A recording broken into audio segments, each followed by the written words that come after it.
be mad at me, I'm just good. This is 6-time NBA champion, 5-time NBA MVP, 14-time NBA All-Star, and career 30.1 points per game scorer Michael Jordan. Don't be mad at me, I'm just too good for you guys. Well, y'all think I had this camp just so y'all could beat me? Oh! And this is CEO of Ariel Investments, John Rogers. While he's one of the nation's leading financial executives, his basketball career is just a tad behind MJ's. He laced him up for 23 games at Princeton, where he averaged 3.5 points per contest. And no matter how much money the man had made in his life to this point, this moment right here had to be one of the best he's ever had. But anyone can have a moment, right? Well, on this day, John Rogers needed to have 3 of such moments, and against arguably the greatest player of all time, that seemed like an improbable feat, considering that no one, at least on camera, had beaten Michael Jordan one-on-one. To this point, that is. So what happened when a regular guy found himself one-on-one on an island against Michael Jordan? Could this financial CEO cash in on his opportunity?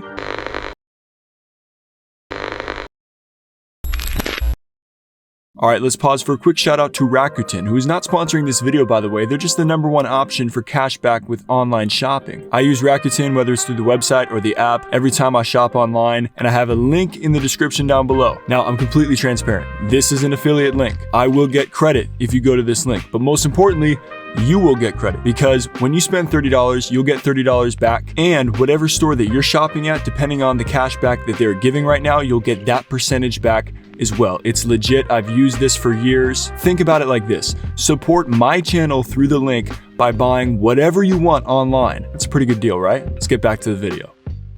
It's 2003, and Michael Jordan had retired from the NBA. Not 2. But 3 times at this point, except this time, it was for real.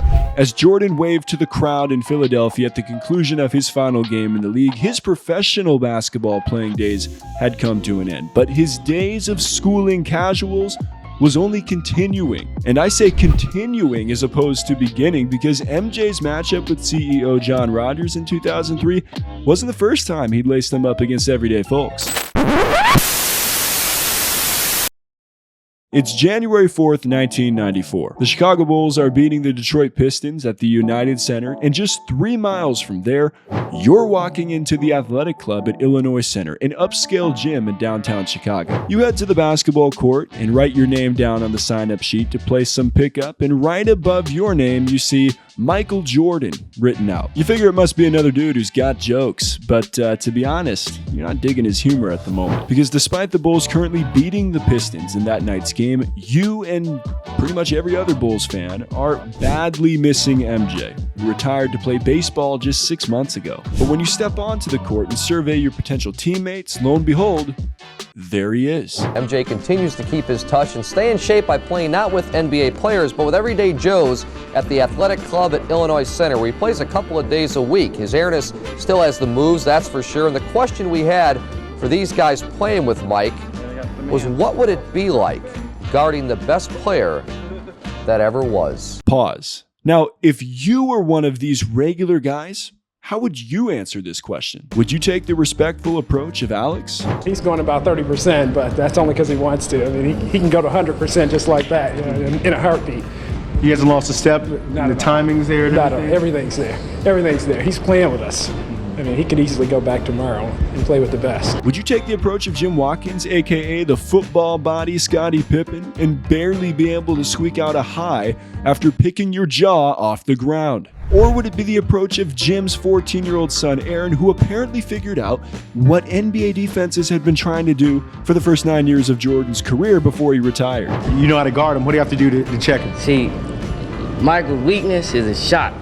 You just keep him around the perimeter, and when he does this move right here, palms the ball, brings it around, just don't fall for that. Just wait for him to shoot, run up there, get the rebound, throw up some kind of lucky shot, and you win.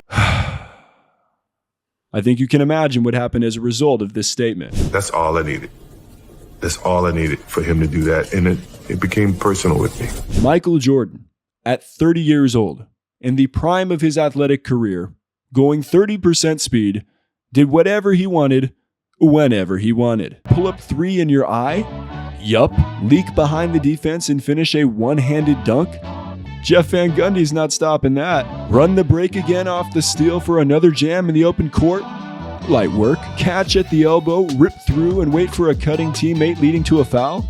I like that. How about rip through to the jumper and rim it in and out just to let that same teammate get a bucket, this time with a putback layup? Why not? And all this was done in a 5-on-5 full-court pickup basketball setting. You know, as MJ's teammate, you could easily hide in the corner in one of these games, contribute a Tony Snell-type stat line, and live to tell the story that you played pickup basketball with Michael Jordan. But what if you were the only guy on the court against Jordan? What if the option of getting bailed out by help defense no longer existed? What if your choice to guard someone else while you watch your teammate on an island bang his proverbial head against the wall trying to guard MJ was no longer an option? What if you were the one on the island and the closest help were the other dudes watching from the sidelines offering moral support? It's August 18th, 2003, just a few months after MJ retired for the third and final time, and he's holding the Michael Jordan Senior Flight School Camp in Las Vegas. This camp attracted various different levels of basketball experience, from novices to local legends to former college players who still believed they could bring it against the GOAT. The cost of admission? $15,000. To steal a line from the previously mentioned Jim Watkins, now I'm picking my jaw off the ground. As the story goes, Jordan lays waste to more than 20 campers, and if my math's correct, that's over $300,000 they just paid to MJ just to have him drop buckets on him. The session is about to come to a close when Jordan requests one last victim, and one man sheepishly raises his hand. He's attending his third straight camp and was also a regular at the athletic club at Illinois Center who'd competed against MJ in pickup games before. A quote from him: "I got switched off on Michael from time to time during those games, and I remember he was going up for a shot once and I thought for sure I was going to block it. I whiffed." Well, for John Rodgers, whiffing was out of the question on this day. He received the ball first. He drove to his right. He hung in the air and sunk a layup. He then proceeded to pat MJ on the stomach before receiving the ball again in a make-it-take-it game format. Why would you do that, John? Why? I'm sure at this point MJ isn't letting any other buckets be scored on him, right? Wrong. Nice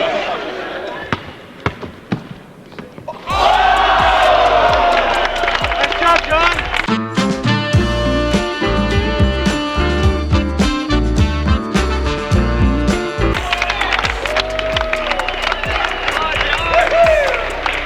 Suddenly, MJ had grown quiet. A 45-year-old financial executive had just scored 2 straight layups on him. You know, John's got the crowd believing in him. All it would take is one more bucket and he'd finish MJ 3-0. John takes off on a quick drive to his right so fast the camera can't even catch him, and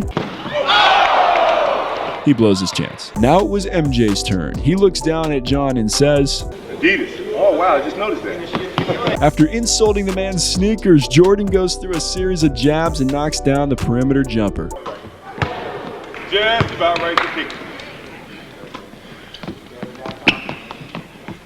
Just about right to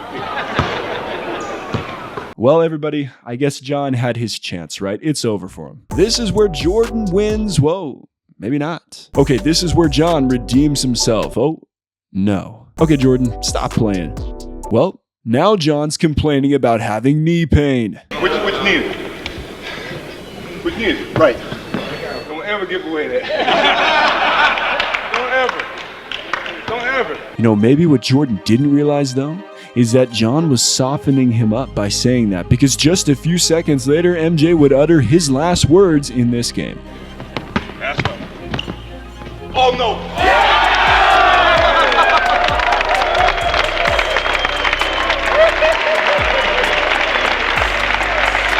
To the crowd's delight, Rodgers had pulled off the seemingly impossible task, and he wasn't even the one to gloat about it, because actor-comedian Damon Wayans was in attendance and he couldn't help but rub it in. How you feel? How I feel about what?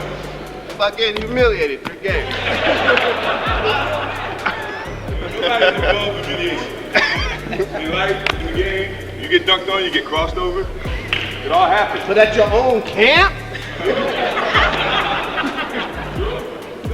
Take that picture down and put up Rodgers right there. And with this statement, John Rodgers was officially a flight school camp legend. But perhaps an even greater challenge loomed for Rodgers following the game. You see, in order for his one-on-one win to exist beyond a word-of-mouth tale of folklore that existed just in that gym, Rodgers needed the game tape, and of course, MJ's camp wasn't going to shell this one out too easy. I asked for it immediately, and it seemed like it took forever, Rodgers said. I was worried it would get lost. I kept bugging the camp, and finally, maybe 2 months later, they sent me the tape. And with that tape being distributed to major media platforms, to this day, Rodgers has random people approach him and say, "You're that guy. I recognize you." Anyone can have a moment. On this day, Rodgers had 3 of them.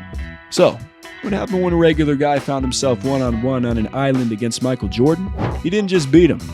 He made him say, Oh no! and I'll be back with another episode of Topic Tackle coming soon. Stay solid, people.